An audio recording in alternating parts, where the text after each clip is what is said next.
L'État vient intervenir dans le quartier Andalaï 3. Sinon, nous allons descendre dans la rue et couper l'autoroute à péage. Personne ne passera ici. Même décor enregistré au quartier Diaksao 2, Samsam, Aïnoumadi, de Djamagun Sikambao. L'école Tcharegar 1B est même inondée. Ça fait 10 ans, depuis 2005, on est inondé. Mais la situation est devenue très grave cette année. Nous sollicitons de l'aide. 200 là.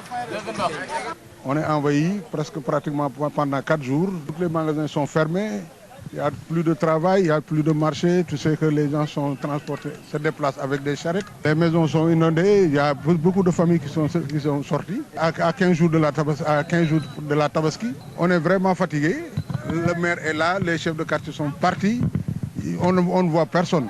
Ces populations sinistrées de la banlieue dans la tourmente qui risquent de passer la Tabaski sous les eaux invitent le chef de l'État à prendre en main ce problème des inondations pour les permettre de sortir de ce calvaire.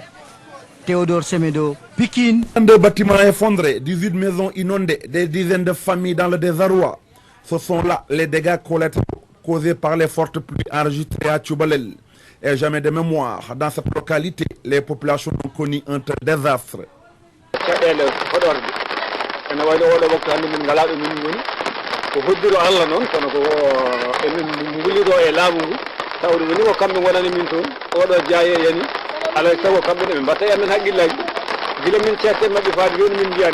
a eu des dégâts matériels très importants.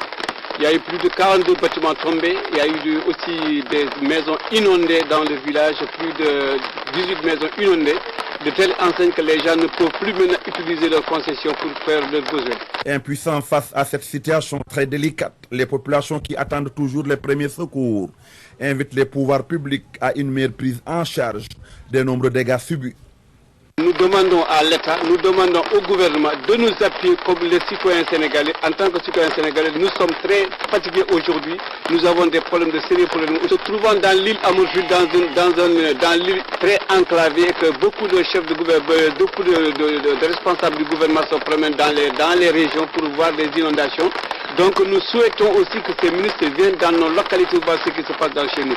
Puisque on n'a pas inventé ça, c'est une réalité qui existe dans notre village. Donc nous demandons aux responsables de sillonner. Pour l'heure, ce village de Tchoubalel, dans la commune de Méry, où le ciel n'a pas encore dit son dernier mot, les familles sans toit ont été relogées par leurs voisins, qui eux aussi ne sont guère à l'abri de ces eaux. À Podaraboukan, pour la télévision Al Fajri.